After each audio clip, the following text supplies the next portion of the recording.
Hi, I'm Heather, and I'm here to talk to you today about plagiarism. Plagiarism is using others' ideas and words without clearly citing the source of that information. To avoid plagiarizing, you must give credit whenever you use another person's theories, ideas, or opinions. Any facts, statistics, graphs, or drawings that are not common knowledge. Quotations of another person's actual spoken or written words. Paraphrase of another person's spoken or written words. Terms you need to know when talking about plagiarism are common knowledge, quotation, and paraphrase. When you're talking about common knowledge, you're talking about facts that everybody knows, and these are not facts that you need to cite. For example, you could say John F. Kennedy was elected president in 1960. That's common American fact. You don't have to cite that. But if you go into more detail about the inaugural ball and what Mrs. Kennedy wore, you might need to cite that because that is not necessarily common knowledge. For a quotation, you're using someone's words. For instance, if you're talking about someone's speech, then you want to quote what they said.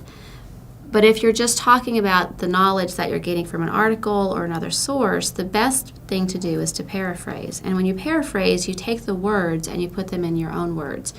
And that's not just changing up a word here or there. You're actually taking the information and making it your own.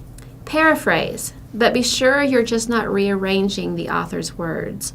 A good way to make sure you're paraphrasing is to read through the text and then either close the book, hide the text, cover it up with your hand, and then write what you just read in your own words. Check your paraphrase against the original text to make sure that you have not accidentally used the same phrases or words, and as always, make sure that what you're saying is accurate. When you're using information from the internet, make sure that you cite the websites that you got the information from, whether you're using text, graphics such as JPEGs, or other visual information such as graphs or charts. You have to, in your references, tell which website you got that from. Plagiarism rules differ country to country, so if you're taking a class in the U.S., make sure you're following the plagiarism rules of the U.S. Another resource to help with plagiarism is the Academic Affairs Writing and Presentation Center. It's located on the third floor of the library in the Education 2 building in room 3110.